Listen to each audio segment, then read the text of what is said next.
बरीचशी चर्चा झाली आणि सगळी मंडळी जी बोलत आली त्याचं सार थोडक्यात सांगायचं तर समाजाच्या सर्व स्तरातली आणि सर्व विचारधारेची, सर्व राजकीय, सर्व सामाजिक आणि सर्व कष्टकरी वर्गातले संघटना, मंत्री, पुढारी, शासकीय अधिकारी म्हणजे कलेक्टरपासून पोलीस ऑफिसरपर्यंत आणि प्राथमिक शाळेतल्या शिक्षकापासून विद्यापीठापर्यंत, आत्ता ज्या ऋद्धिपूर विद्यापीठाचा उल्लेख झाला त्याचे कुलगुरूसुद्धा माझ्याकडे येऊन गेले, शिवाजी विद्यापीठाचे, पुणे विद्यापीठाचे तर येऊन गेले आणि समाजाच्या सर्व स्तरातनं साहित्य संमेलनाबद्दलचा तो उत्साह आहे, मराठी भाषेबद्दलचं प्रेम आहे हे मला माहीत आहे. तारा भवाळकर ही व्यक्ती नगण्य आहे, कारण इतके दिवस 85 वर्ष ती जगत आलेलीच आहे आणि आत्ता मात्र लोकांच्या प्रेमाला उधाण आलेलं आहे. त्याचं केवळ कारण मराठी भाषा आणि मराठी माणसंही आहेत. प्रत्येकाचं नाव घ्यायचं म्हटलं इथे बसलेल्या, कारण समोर बसलेली माझी अनेक परिचयाची, दृढ परिचयाची मंडळी आहेत, तर विष्णू सहस्त्रनामासारखीच नामावली घ्यावी लागेल म्हणून मी नावं घेणं टाळलेलं आहे. पण इथे आल्यानंतर ही सगळी मंडळी जे बोलली, म्हणजे आता अगदी त्याच्या बाबतीतच जर नावं घेऊन सांगायचं झालं तर या समारोपामध्ये ज्यांची नावं लिहिलेली आहेत ते आमचे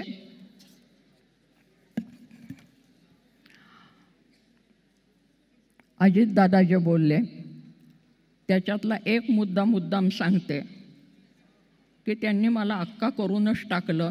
त्यांना कसं कळलं मला घरात अक्का म्हणतात हे मला काही माहीत नाही, परंतु लहानपणापासून मी मोठी बहीण म्हणून वावरत आले आणि आता म्हातारपणी कोलमडायची वेळ आली त्यावेळेला धरायला एक भाऊ मिळाला, याचा मला त्यातल्या त्यात आनंद झाला. विजयभाऊ दर्डा आत्ता गेलेले आहेत, परंतु त्यांनी जे मुद्दे मांडले ते अतिशय महत्त्वाचे आहेत आणि बहुतेक ते मी 2 दिवस भाषणामध्ये सगळीकडे बोलत आलेली आहे आणि माझ्या लेखी भाषणामध्ये ते आहेत. आणि विशेषतः मराठी प्राथमिक स्तरावर कशा प्रकारे वापरली जावी, शाळांची अनुदानं नीट राहिली पाहिजेत, शाळांच्यामध्ये शिक्षकांच्या नेमणुका झाल्या पाहिजेत आणि त्यांना पगार वेळेवर मिळाले पाहिजेत. मला असं दिसतं आहे, कारण मी 45 वर्ष शिक्षण क्षेत्रामध्ये प्राथमिकपासून परदेशी विद्यापीठापर्यंत सर्व स्तरावर अध्यापनाचं काम केलेलं आहे आणि मला आजही सगळे कुलगुरू आणि प्राथमिक शिक्षकही माझ्या संपर्कात असतात. त्यावेळेला प्राथमिक शिक्षणामध्ये जर मराठीची निगा राखली गेली तरच मराठीला ऊर्जितावस्था येणार आहे, हे मला मुद्दाम पुन्हा अधोरेखित करायचे. म्हणून पालकांनी मराठी शाळेत मुलांना घालावं असं वाटत असेल तर मराठी शाळांच्या इमारती चांगल्या करा, तिथे बाकीच्या सर्व सोयी करा आणि सगळ्यात महत्त्वाची गोष्ट चांगले शिक्षक तिथे राहतील याच्यासाठी आर्थिक तरतूद भाऊ तुम्ही करा.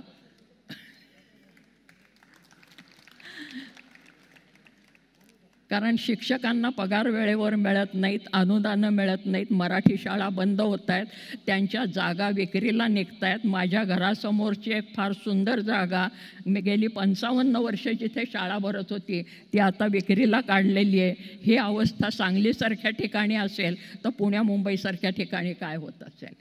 त्यामुळे केवळ ठराव पास करून चालणार नाही, प्रत्यक्षात जर आपण काही केलं तरच मराठी भाषा टिकणार आहे. कारण मराठी माणूस टिकला, मराठी भाषा टिकली तर मराठी संस्कृतीही टिकणार आहे, कारण भाषा हे संस्कृतीचं वाहन असतं.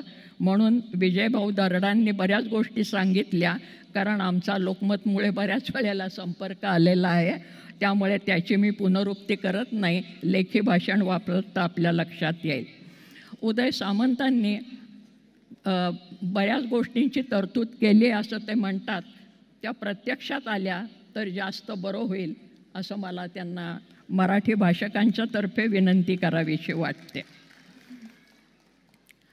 या ठिकाणी जे ठराव आलेले आहेत त्या ठरावांच्यापैकी अनेक ठरावांशी माझा वैयक्तिक संबंध अप्रत्यक्षरित्या आलेला आहे.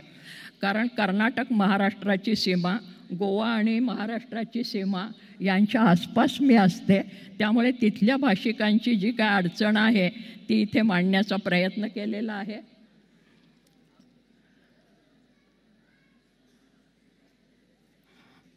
आणि त्याच्याशी मी पूर्णपणे सहमत आहे. विशेषतः गोव्यामध्ये कोकणी आणखीन मराठी जो वाद आहे याची मी गेली अनेक वर्षाची जवळून साक्षी आहे. कन्नड महाराष्ट्रामध्ये फक्त सीमा प्रदेशातल्या शाळांच्याबद्दल मला आवर्जून एक गोष्ट सांगावीशी वाटते की दोन्ही प्रदेशामध्ये म्हणजे महाराष्ट्र आणि कर्नाटक सीमारेषा असेल तर काही एक सीमा ठरवून देऊन द्वैभाषिक शाळा तिथे चालल्या पाहिजेत. म्हणजे महाराष्ट्रात काही कानडी शाळा चालल्या पाहिजेत कारण तिथे कन्नड माणसं राहतात, कर्नाटकात मराठी शाळा चालल्या पाहिजेत. त्या आजपर्यंत चालू आहेत पण त्यांची संख्या कमी होते आहे. माझ्याजवळ काम करणारा जो मुलगा आहे तो कन्नड माध्यमामध्ये सांगलीत शिकलेला आहे. अशा बऱ्याच गोष्टी ज्या मी प्रत्यक्ष अनुभवलेल्या आहेत त्या मांडाव्याशा वाटतात की त्या शाळा चालू राहिल्या पाहिजेत. महाराष्ट्रामधल्या मुलांचं 10वीपर्यंतचं शिक्षण म्हणजे पहिल्या डिग्रीला जाईपर्यंतचं हे मराठी माध्यमातूनच झालं पाहिजे. ज्या इंग्रजी माध्यमाच्या शाळा आहेत त्या शाळांच्यामध्ये जे मराठी शिकवलं जातं ते दुय्यम स्तरावरचं मराठी शिकवलं जातं, ते अधिक प्रगत स्तरावरचं मराठी शिकवलं जावं, उच्च मराठी शिकवलं जावं. दुय्यम मराठी शिकवलं जावं तर ते गौण होतं कारण आपल्या शाळांच्यामध्ये परदेशी भाषा जितक्या आस्थेने शिकवल्या जातात तितक्या स्वदेशी भाषा शिकवल्या जात नाहीत. म्हणजे माणूस मुलं शाळेमध्ये जायला लागली इंग्रजी माध्यमाच्या की परदेशी भाषा जर्मन घेतात, जपानी घेतात, इंग्लिश घेतात, आणखीन कुठली घेतात, परंतु भारतातलीच दुसऱ्या प्रदेशातली भाषा शिकवण्याची सोय आपल्याकडे नाही. म्हणजे महाराष्ट्रातला माणूस कन्नड शिकतो आहे म्हणजे शाळेमध्ये, किंवा बंगाली शिकतो आहे, पंजाबी शिकतो आहे, तेलुगू शिकतो आहे, किंवा तेलंगणामधला माणूस मराठी शिकतो आहे असं होत नाही. आमच्या काही मित्रांनी खाजगी रीतीने ती संस्था चालवली आहे म्हणून विद्याताई देवधर इथे आलेले आहेत याची मला कल्पना आहे. परंतु शासनाने या बाबतीमध्ये सकारात्मक आणि कृतिशील व्हावं एवढी माझी विनंती आहे. त्या बाबतीमध्ये या ठिकाणी फार गंभीर भाषण करावं आणि मुख्य म्हणजे जास्त वेळ करावा असं वाटत नाही. बऱ्याच लोकांच्या निघायचं आहे, परत जायचं आहे त्यांना. तर हे 3 दिवस म्हणजे या ठिकाणी मी आल्यापासून दिल्लीमध्ये उतरल्यापासून इथपर्यंत ज्यांनी माझी आणि माझ्या परिवाराची अतिशय चांगली काळजी घेतली ते आमचे संजय नहार आणि त्यांचे सगळे सहकारी. आम्ही परवा उद्घाटन केलं प्रधानमंत्र्यांच्या समवेत, त्यावेळेचा असलेली सगळी मंडळी आणि विशेषतः प्रधानमंत्र्यांनी म्हणजे मोदीजींनी आमचं केलेलं स्वागत. तिथे महाराष्ट्राचे मुख्यमंत्री आलेले होते फडणवीस. त्यांनी आत्ता जी मिलिंद जोशींनी भूमिका केली ती त्यावेळेस तिथे फडणवीसांनी भूमिका केलेली होती. कारण चालताना पडायला लागलं तर पंचायत त्यांची झाली असते म्हणून. तर तो कार्यक्रम अतिशय हृद्य कार्यक्रम झाला उद्घाटनाचा. त्यानंतरचेही कार्यक्रम खूप चांगले झालेले आहेत. मराठी माणसांचा प्रेमळ प्रतिसाद उदंड मिळालेला आहे. पत्रकार बंधू भगिनी तर आमचे आहेतच सगळे. या सगळ्यांच्याबद्दल मी कृतज्ञता फक्त व्यक्त करते. आणि मराठी भाषा जर वाढायची असेल तर नुसतं मराठीत बोला, मराठी कविता गा, आणखीन अध्यासनं स्थापन करा, यांनी मराठी वाढणार नाही. आपली प्रत्येकाची घराघरातली मुलं हे मराठीमध्ये शिकली पाहिजेत याची आपण काळजी घ्यावी. कुसुमाग्रजांच्या नावाने JNUमध्ये एक अध्यासन स्थापन होतं आहे याचाही मला आनंद होतो. कारण माझी गंमत अशी झालेली आहे, पुण्याचे लोक काही म्हणायला लागले तर मला पुणेरी असते मी, कारण माझा जन्म पुण्याला झाला. कुसुमाग्रजांचं नाव निघाल्याबरोबर मला नाशिक आठवतं. याचं कारण मी नाशिकला रुजले आणि राहिले काही वर्ष आणि अजूनही माझं घर तिथे आहे. आणि सगळ्यात महत्त्वाची गोष्ट, कुसुमाग्रजांचा आणि माझा अतिशय जवळचा निकटचा संबंध. ते माझ्या घरी येऊन गेलेले अनेकदा असे. आम्ही त्यांना तात्या म्हणतो, कुसुमाग्रज वगैरे नंतर नाही. तर आमच्या तात्यांच्या नावाने इथे अध्यासन स्थापन होतं आहे. याचा फार मोठा आनंद आहे. कारण नाशिकला जी कुसुमाग्रज प्रतिष्ठानची स्थापना झाली त्या पहिल्या 5 संस्थापकांच्यापैकी मी एक आहे इथे. JNUमध्ये मी अनेकदा मास्तरच असल्यामुळे चर्चासत्रांच्यासाठी आलेली आहे. दिल्लीला पूर्वी अनेक वेळेला आलेली आहे. दिल्ली विद्यापीठात आली आहे. IGNCमध्ये आलेली आहे. एक आठवण फक्त सांगते. IGNCमधली म्हणजे Indira Gandhi research institute, cultural research institute, सांस्कृतिक प्रतिष्ठान. त्यावेळेला तिथल्या संचालक ज्या होत्या त्या कपिला वात्स्यायनजी होत्या. आणि कपिला वात्स्यायनजींनी आमचं जे एक चर्चासत्र घेतलेलं होतं त्या चर्चासत्रासाठी आम्ही महाराष्ट्रातले 2-4 मंडळी होतो. जयंत नारळीकरजी होते आणि आम्ही दोघेही करकर असल्यामुळे शेजारी बसलो होतो, नारळकर आणि भवाळकर म्हणून असल्यामुळे. आणि थोड्या वेळाने मला असं लक्षात आलं की सभागृहामध्ये बसलेल्यापैकी एक चेहरा खूप ओळखीचा वाटतो आहे, पण तो महाराष्ट्रातला नाही आहे आणि कुठला तरी राजकीय चेहरा आहे का काय. मी काल राजकारण हा शब्द टाळलेला आहे आणि टाळते. राजनीतीमध्ये असलेला तो चेहरा आहे का काय असं वाटलं. आणि मग माझ्या असं लक्षात आलं की एक केंद्रीय मंत्री महोदय तिथे येऊन बसलेले आहेत. आणि मी कपिलाजींना विचारलं, म्हणलं हे नेहमी इथे येतात का आणि तुम्ही त्यांना मंचावर वगैरे का नाही बसवलं. त्या म्हणल्या ते अजिबात मंचावर येणार नाहीत. त्यांना जो विषय आवडतो त्या विषयाबद्दलची कार्यक्रम पत्रिका मिळाली की ती शांतपणे इथे येऊन बसतात, त्यांना काय हवं आहे ते ऐकतात आणि शांतपणे निघून जात असतात. असे नेते या दिल्लीमध्ये नुकतेच होऊन गेलेले आहेत. मी याचे डोळा अनुभवलेले आहेत.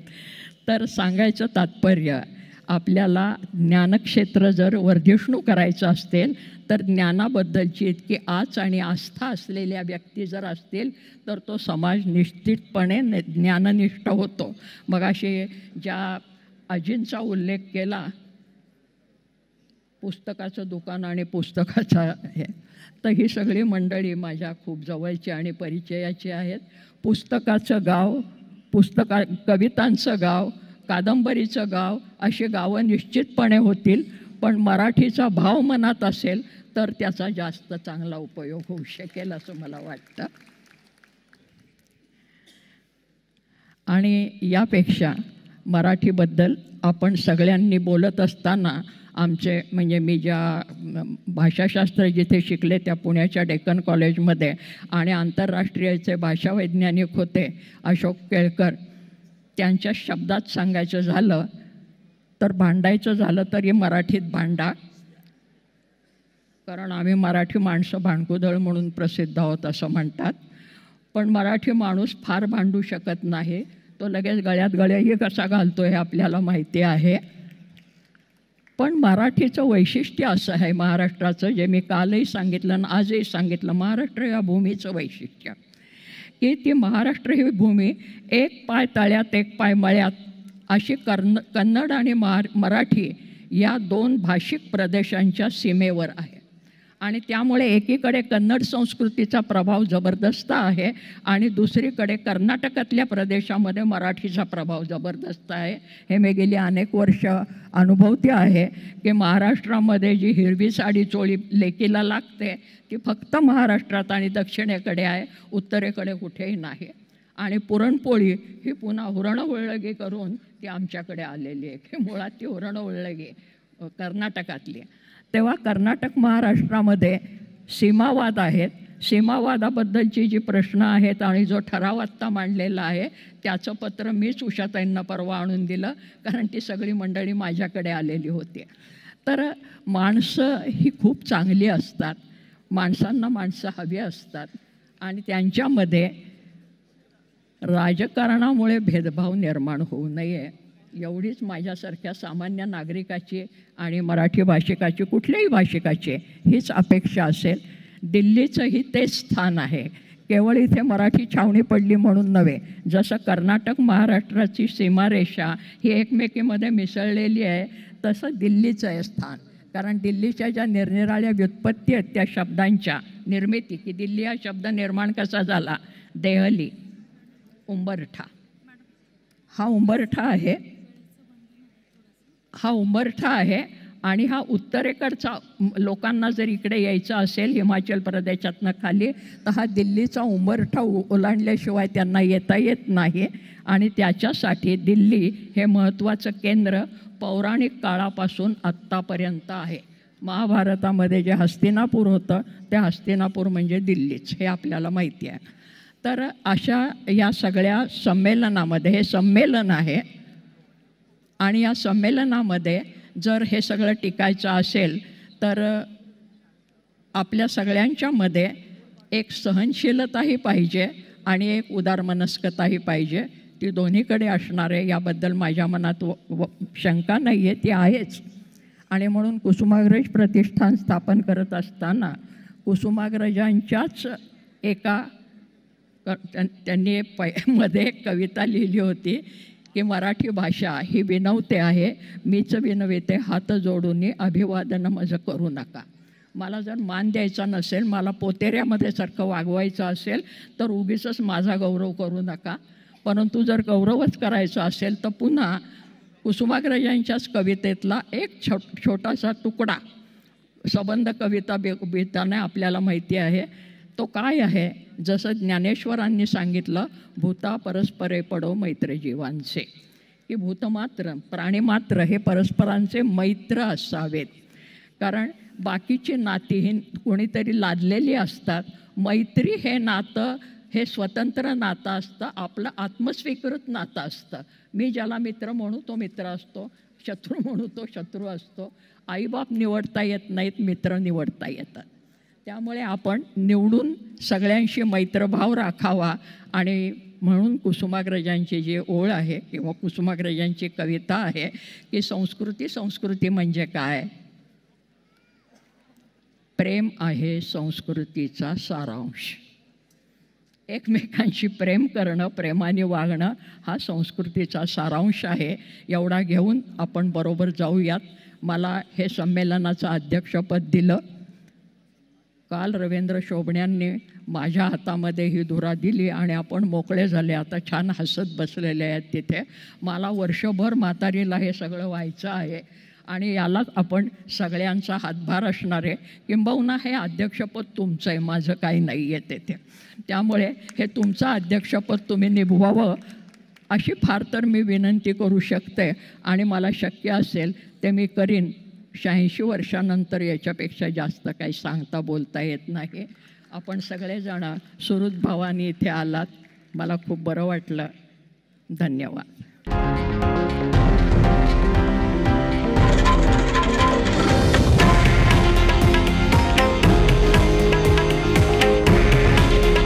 हे आहे देशातील नंबर 1 न्यूज नेटवर्क आणि आपण पाहत आहात TV9 मराठी. काळजी तुमची, हित महाराष्ट्राचं.